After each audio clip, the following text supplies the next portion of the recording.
السلام علیکم۔ آج جمعہ ہے، اکتوبر کی 4 تاریخ۔ وائس آف امریکہ واشنگٹن کی اردو سروس سے میں ہوں خالد حمید، خبروں کے ایک بلٹن کے ساتھ۔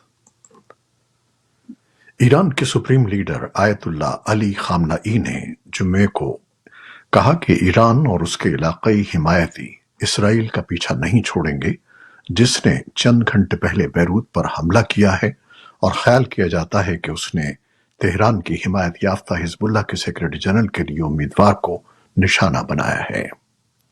خامنئی نے تہران میں نماز جمعہ کی امامت میں ایک بیان میں منگل کو اسرائیل پر ایران کے میزائل حملوں کا حوالہ دیتے ہوئے کہا کہ چند راتیں پہلے کی گئی ہماری مسلح افواج کی شاندار کارروائی مکمل طور پر قانونی اور جائز تھی۔ ادھر رہائشیوں اور سیکیورٹی ذرائع نے بتایا ہے کہ بیروت کا جنوبی مضافاتی علاقہ دہیہ جمعرات کو نصف شب کے قریب نئے حملوں کی زد میں آیا۔ یہ علاقہ ایران کی حمایت یافتہ حزب اللہ کا گڑھ ہے۔ ایکسیوس کے رپورٹر بارک راوید نے 3 اسرائیلی اہلکاروں کا حوالہ دیتے ہوئے ایکس کو بتایا کہ فضائی حملوں میں حزب اللہ کے اہلکار ہاشم صفی الدین کو نشانہ بنایا گیا، جو اس کے مقتول رہنما حسن نصر اللہ کے جانشین تھے اور ایک زیر زمین بنکر میں محفوظ تھے۔ انہوں نے کہا کہ صفی الدین کی صورتحال واضح نہیں ہے۔ اسرائیل کی فوج نے تبصرہ کرنے سے انکار کر دیا اور حزب اللہ نے صفی الدین کے بارے میں کوئی تبصرہ نہیں کیا۔ خبر رساں ادارے AFP کے مطابق اسرائیلی فوج نے جمعے کو کہا کہ اس کی فورسز نے جنوبی لبنان میں زمینی کارروائی شروع کرنے کے بعد گزشتہ 4 دنوں کے دوران حزب اللہ کے 250 جنگجوؤں کو مار ڈالا ہے۔ امریکہ کے صدر جو بائیڈن نے کہا ہے کہ ایران کے اسرائیل پر حالیہ حملوں کی جوابی کارروائی میں ایرانی آئل تنصیبات کو نشانہ بنانے پر بات چیت جاری ہے۔ امریکہ کے صدر جو بائیڈن سے جب جمعرات کو اس بارے میں سوال کیا گیا کہ آیا وہ ایران کی آئل تنصیبات پر اسرائیلی حملوں کی حمایت کریں گے، اس پر صدر بائیڈن نے کہا کہ ہم اس معاملے پر بات چیت کر رہے ہیں۔ انہوں نے کہا کہ میرے خیال میں یہ ایک چھوٹا حملہ ہوگا۔ صدر بائیڈن کے تبصرے کے بعد عالمی منڈی میں تیل کی قیمتوں میں اضافہ دیکھا جا رہا ہے۔ جرمنی کے دارالحکومت برلن میں جمعرات کو جنگ مخالف ہزاروں افراد نے مارچ کیا۔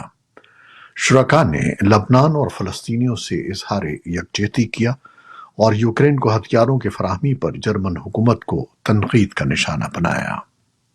مظاہرین نے مغربی ممالک کو مشرق وسطی اور یوکرین تنازع کو بھڑکانے کا ذمہ دار بھی قرار دیا۔ پولیس کے مطابق مارچ میں لگ بھگ 10,000 کے قریب افراد شریک تھے۔ گزشتہ برس اکتوبر میں حزب اللہ کی اتحادی حماس کے اسرائیل پر حملے کے بعد لبنانی عسکری تنظیم نے بھی اسرائیل کی شمالی سرحد پر جھڑپیں شروع کر دی تھیں۔ بھارت کی جانب سے مغربی ایشیا کی صورتحال پر مسلسل تشویش کا اظہار کیا جا رہا ہے۔ اس نے تمام فریقوں سے اپیل کی ہے کہ وہ سفارتکاری اور مذاکرات سے تنازعات کو حل کریں۔ وزیر اعظم نریندر مودی نے مغربی ایشیا کی صورتحال پر تبادلہ خیال کے لیے جمعے کو ایک اہم اجلاس کی صدارت کی۔ اجلاس میں صورتحال پر اظہار تشویش کرتے ہوئے اس بحران سے پیدا ہونے والے مختلف پہلوؤں کا جائزہ لیا گیا۔ قبل ازیں بھارتی وزارت خارجہ نے مشرق وسطی کی صورتحال پر اظہار تشویش کرتے ہوئے تمام فریقوں سے تحمل برتنے کی اپیل کی تھی۔ اس نے ایک ٹریول ایڈوائزری بھی جاری کی تھی اور اپنے شہریوں کو ایران کے سفر سے گریز کا مشورہ دیا۔ اسرائیل میں تقریباً 18,000 اور ایران میں 5 سے 10,000 تک بھارتی باشندے ہیں۔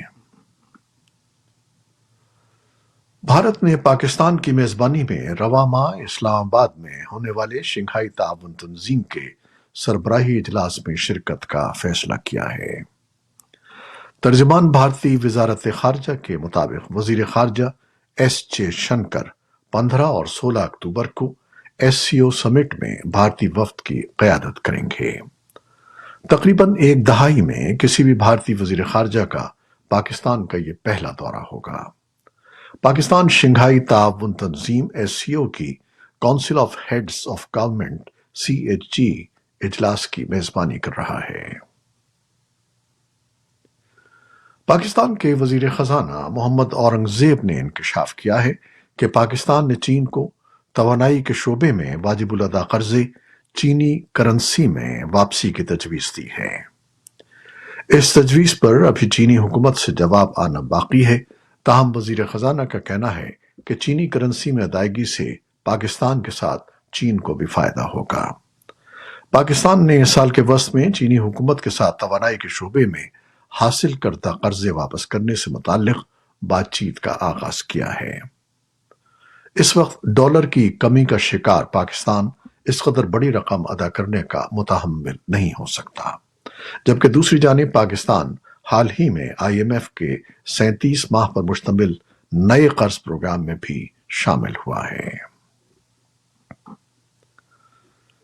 پاکستان تحریک انصاف کے اسلام آباد میں احتجاج کے پیش نظر ریڈ زون کو کنٹینرز لگا کر سیل کر دیا گیا ہے۔ شہر میں امن و امان کی صورتحال کو برقرار رکھنے کے لیے دفعہ 144 نافذ ہے۔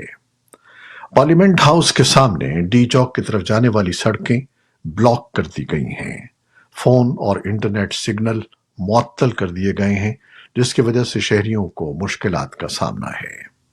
نیم فوجی دستوں کو بھی تعینات کر دیا گیا ہے۔ پاکستان تحریک انصاف کے اسلام آباد میں احتجاج کے دوران سابق وزیر اعظم عمران خان کی 2 بہنوں کو حراست میں لے لیا گیا ہے۔ عمران خان کی بہن علیمہ خان کو ڈی چوک سے گرفتار کیا گیا، جبکہ ان کی بہن عظمیٰ خان کو بھی پولیس نے لے لیا ہے۔ دونوں بہنوں کو تھانہ سیکریٹریٹ منتقل کر دیا گیا ہے۔ روس کے وزیر خارجہ سرگئی لیوروف نے کہا ہے کہ ہم مغربی ممالک پر زور دیتے ہیں کہ وہ افغانستان کی جنگ کے بعد تعمیر نو کے لیے اپنی ذمہ داری کو تسلیم کریں، پابندیاں ہٹائیں اور کابل کے ضبط کیے گئے اثاثے واپس کر دیں۔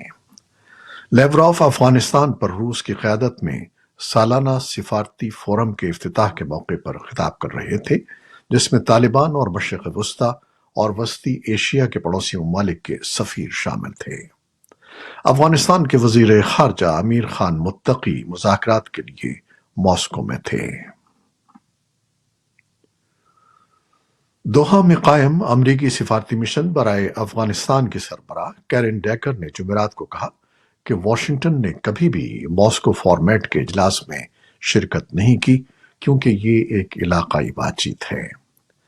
ایک آن لائن نیوز کانفرنس میں انہوں نے افغان صحافیوں کو بتایا کہ متعدد علاقائی فارمیٹس موجود ہیں اور مستقبل پر بات چیت کے لیے افغانوں کو اکٹھا کرنے کی کوئی بھی کوشش قابل عمل ہے، لیکن امریکہ کے لیے ان سب میں شرکت کرنا ضروری نہیں ہے۔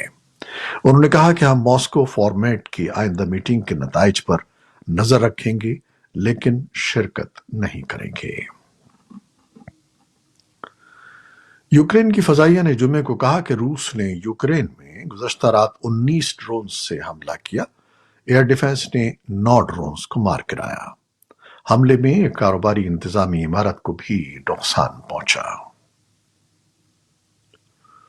بالی ووڈ اسٹار سلمان خان ان دنوں اپنی نئی آنے والی فلم سکندر پر کام کر رہے ہیں، جو ممکنہ طور پر سن 2025 میں عید الفطر کے موقع پر ریلیز کی جائے گی۔ تاہم ہدایت کار اور پروڈیوسر ساجد نادیادوالا نے فلم کک کے سیکوئل کی طرف اشارہ دیا ہے۔ کک کے سیکوئل سے متعلق فی الحال کوئی آفیشیل اعلان تو سامنے نہیں آیا، لیکن ساجد نادیادوالا نے جمعے کو اپنے انسٹاگرام اکاؤنٹ پر ایک پوسٹ شیئر کی ہے، جسے مداح کک 2 کی طرف اشارہ سمجھ رہے ہیں۔ اس پوسٹ پر مداحوں کی جانب سے متعدد کمنٹس کیے گئے ہیں، جس میں وہ پرجوش نظر آ رہے ہیں کہ شاید سلمان خان فلم سکندر کے ساتھ ساتھ کک 2 پر بھی کام کر رہے ہیں۔ ٹیکنالوجی کمپنی مائیکروسافٹ کے شریک بانی بل گیٹس برسوں تک دنیا کے 10 امیر ترین افراد کی فہرست میں شامل رہنے کے بعد اب اس سے باہر ہو گئے ہیں۔ امریکی جریدے فوربس کی رپورٹ کے مطابق بل گیٹس دنیا کے امیر ترین 10 افراد کی اس کی فہرست سے باہر ہو کر 12ویں نمبر پر آ گئے ہیں۔ فوربس کی دنیا کی امیر ترین افراد کی ریئل ٹائم لسٹ کے مطابق الیکٹرک گاڑیاں بنانے والی کمپنی ٹیسلا کے مالک ایلن مسک اس فہرست میں پہلے نمبر پر ہیں۔ اس فہرست میں دوسرے نمبر پر ٹیکنالوجی کمپنی اوریکل کے شریک بانی لیری ایلیسن، تیسرے نمبر پر مارک زکربرگ اور ایمیزون کے مالک جیف بیزوس چوتھے نمبر پر ہیں۔ اور اب ایک اعلان، voice of America WhatsApp channel پر بھی دیکھا جا سکتا ہے۔ دلچسپ خبریں، تجزیے، تبصرے اور ویڈیوز دیکھنے کے لیے واٹس ایپ پر VOA اردو کے اس چینل کو فالو کیجیے۔ واٹس ایپ چینل کا لنک ہمارے فیس بک پیج پر بھی موجود ہے۔